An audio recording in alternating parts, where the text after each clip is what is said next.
Hey guys, today we're finally unboxing my Lady Dior bag from Paris.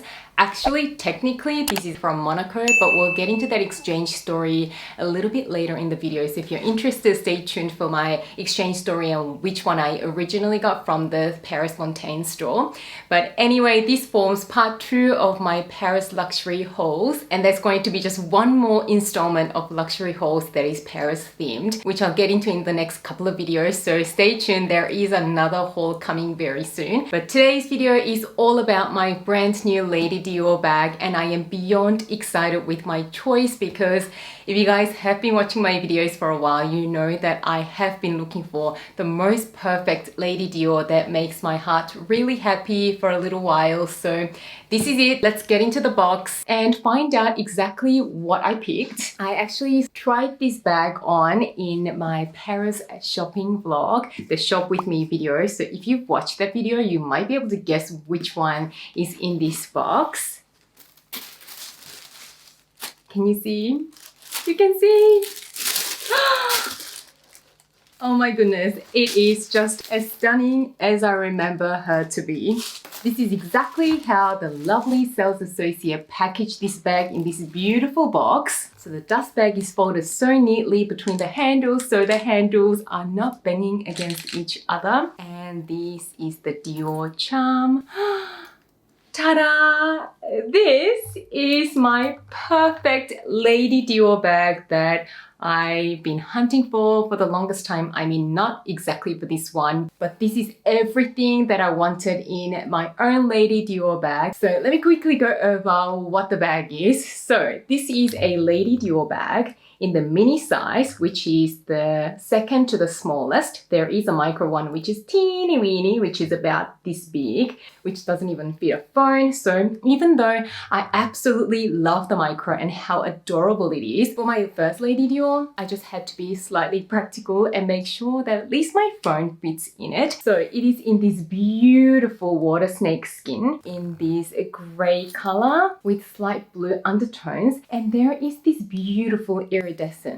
There is that very subtle shimmer to the skin, which I absolutely find really, really gorgeous. And the hardware is in the champagne light gold, which most Lady Dior's come with. The anatomy of the bag is probably very familiar to you guys if you know the Lady Dior bag really well. So nothing different here. You've just got the Dior charms at the front, like I mentioned, the 2 top handles, the back is just plain. You've got the 4 metal feet down the bottom so that the leather is protected on the bottom. There is a flat top, so very easy access to the inside whilst keeping everything secure inside the bag. And there is the book with the authenticity card and all the paperwork. So let's actually have a look at the book, because the other one that I originally bought didn't come with it. It is all about the Lady Dior K instructions, and there is the authenticity card with the date and the name of the sales associate and everything. And there is a nice Lady Dior bag booklet there, kind of similar to the Chanel Classic flat books that those bags come with. So this is really, really nice. And I can't believe this booklet comes in its own little dust bag. How cute is that? Anyway, when we get into the inside of the bag, it is suede lined in that dark black material. And there is one detachable shoulder strap chain. It's not adjustable in length, but you can completely detach it. So here we are. This is the Lady Dior that I picked up, and it is actually my very first proper bag from Dior. I mean, look at that shimmer.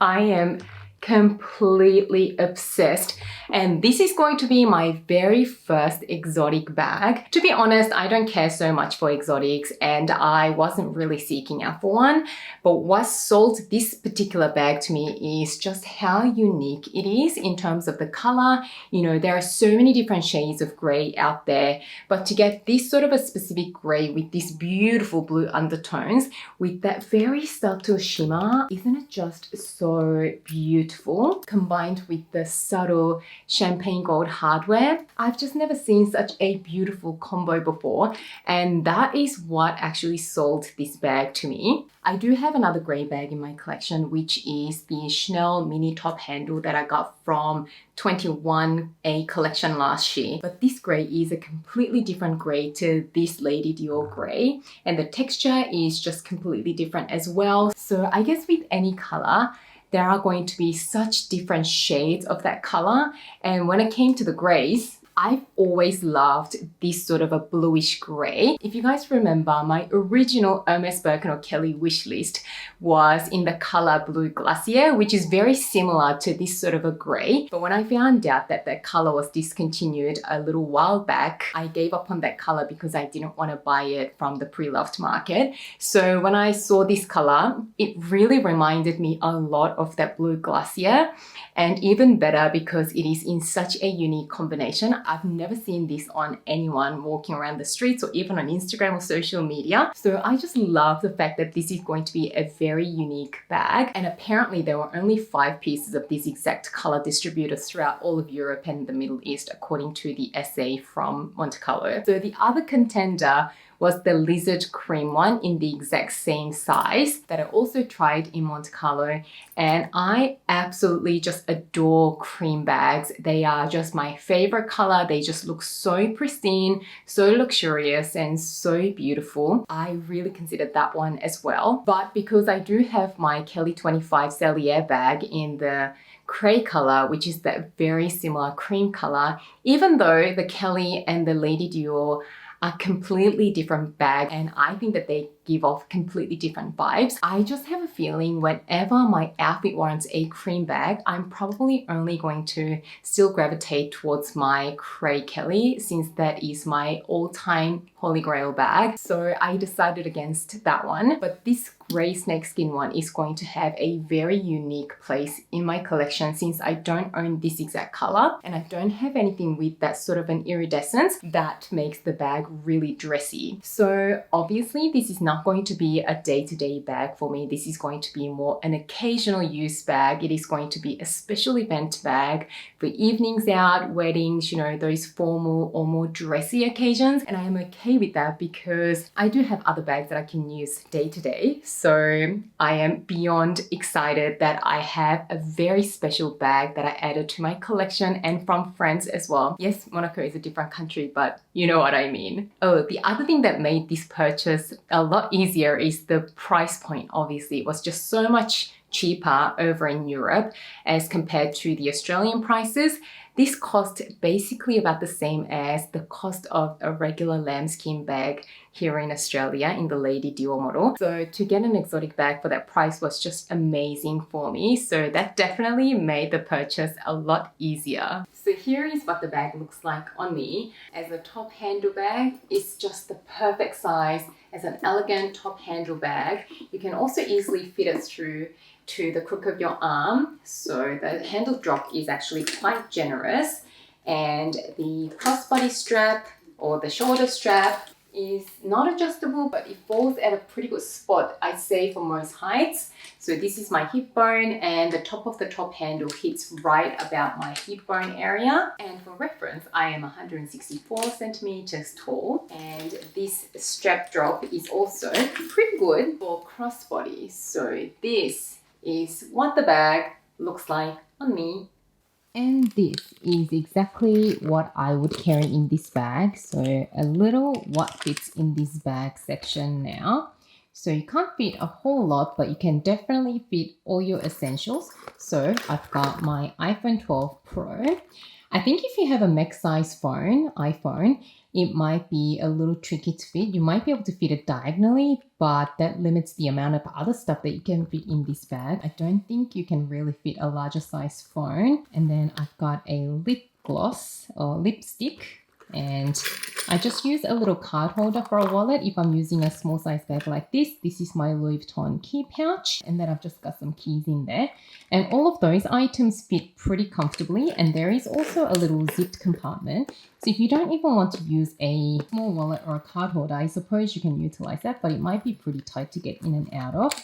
And the essay actually told me the best way to open and close a flap is, without damaging the bag, is actually to slide in your fingers like this and reach the bottom of the flap and then open it like this rather than any other way like this, because then you can actually deform the leather. So that was a good little tip, but it has the perfect capacity for a special occasion bag for my lifestyle.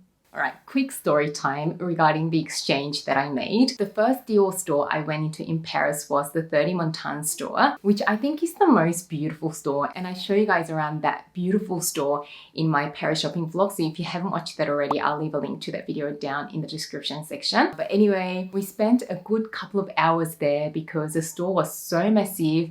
Every corner of the store was beautiful and there were just so many different bags to look at. So the original bag that I picked up from the Montaigne store was this one right here. And I filmed a whole unboxing in Paris at the hotel courtyard, like my part 1 Paris haul.